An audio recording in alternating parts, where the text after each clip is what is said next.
George Russell remporte le Grand Prix d'Autriche de la pole jusqu'au drapeau à damier. Mais soyons honnêtes, le héros du jour, ce n'est peut-être même pas lui. C'est l'homme qui partait 5e après s'être planté dans le mur la veille et qui termine 2e à domicile. Max Verstappen. Et tout ça dans une fournaise qui a littéralement mis le feu à des voitures. Commençons par le vainqueur parce qu'il a été irréprochable. Russell s'élance parfaitement, prend la tête et ne la lâchera plus jamais. Du premier au dernier tour, il a tout contrôlé. C'est sa 2e victoire de la saison et surtout, ça le renvoie 2e du championnat. Pour un pilote qu'on disait menacé, dont on parlait comme d'une simple monnaie d'échange sur le marché des transferts, c'est une réponse cinglante. Russell est clairement relancé. Mais venons-en à la vraie histoire de ce dimanche. La veille, Verstappen détruisait sa voiture en qualification et avançait seulement 5e chez lui devant tout son public. 24 heures plus tard, il finit 2e. Il a remonté Hamilton, il a remonté Antonelli et il est même allé chatouiller Russell dans les derniers tours. Il lui a juste manqué un peu de rythme après le dernier arrêt pour aller chercher la gagne. Quand la voiture tient le coup, Max reste Max. Et ça, croyez-moi, ça doit faire réfléchir tout le monde chez Red Bull.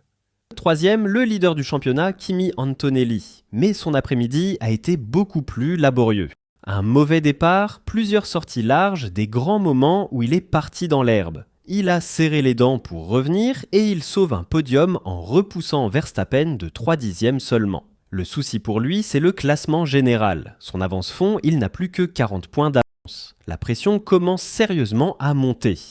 Et derrière ce trio de tête, le milieu de grille nous a offert un vrai spectacle. Meilleur des McLaren, la 4e place pour Oscar Piastri, qui sauve à lui seul le week-end de l'écurie. 5e, Lewis Hamilton, dans une Ferrari clairement en souffrance et qui a même dû changer son mode moteur en pleine course pour gérer la température.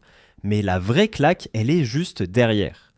Le rookie Isaac Hadjar termine 6e dans la 2e Red Bull, juste devant Lando Norris. Le bisu qui bat le pilote de pointe de McLaren, ça pique. Et pour Ferrari, la 2e voiture, c'est la soupe à la grimace. Charles Leclerc ne finit que 8e à un tour du vainqueur. Une journée à oublier au plus vite pour la Scuderia. Mention spéciale pour Racing Bulls qui place ses 2 voitures dans les points, Liam Lawson 9e et Arvid Lindblad 10e. Et accrochez-vous, Lawson a continué à courir alors qu'un début d'incendie se déclarait dans sa voiture au 5e tour. Il a marqué des points avec le feu derrière lui. Ça résume assez bien la folie de cette journée. Parce que oui, il faut parler de la chaleur. 34 degrés sur la piste, une vraie étuve, et ça a fait des ravages. Pas moins de 3 voitures ont pris feu. Et la grande perdante du jour, c'est Cadillac. L'équipe américaine repart avec ses 2 voitures détruites. Valtteri Bottas, les freins en flammes dès le départ sur la grille. Sergio Pérez, parti en fumée au 5e tour lui aussi. 0 voiture à l'arrivée pour Cadillac, un vrai cauchemar pour ses débuts. Chez Aston Martin, c'est double abandon. Lance Stroll trahi par son système électrique et Fernando Alonso également contraint au renoncement. Carlos Sainz, lui, abandonne sa Williams sur une panne électrique. Plus loin, dans le ventre mou, Audi sauve l'honneur avec ses 2 voitures juste derrière les points. Gabriel Bortoleto 11e devant Nico Hülkenberg. Alpine, Haas et Williams se partagent les miettes du fond de grille. Pour beaucoup, ce fut une véritable course de survie où franchir la ligne d'arrivée était déjà un petit exploit en soi. Alors maintenant, mon analyse. D'abord, cette canicule, on en parlait justement il y a quelques jours, et elle n'avait vraiment rien d'un détail. Des voitures qui prennent feu, des pilotes qui jonglent avec leur température, c'était bien le vrai danger de ce week-end. Ensuite, sur le fond. Je vous le répète depuis des semaines, le problème de Verstappen, ce n'est pas Verstappen, c'est sa voiture. Et aujourd'hui, à la seconde où la mécanique a tenu, il a sorti une 2e place venue de nulle part, à domicile.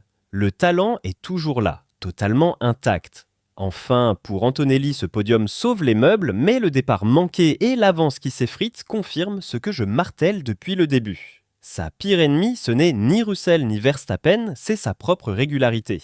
Une victoire maîtrisée de Russell, une remontée complètement folle de Verstappen et un leader qui tremble un peu. La 2e moitié de saison s'annonce brûlante dans tous les sens du terme. Alors pour vous, est-ce que ce Verstappen-là, capable de finir 2e en partant si loin, peut encore se mêler à la bagarre pour le titre ou c'est déjà trop tard? Dites-moi tout en commentaire.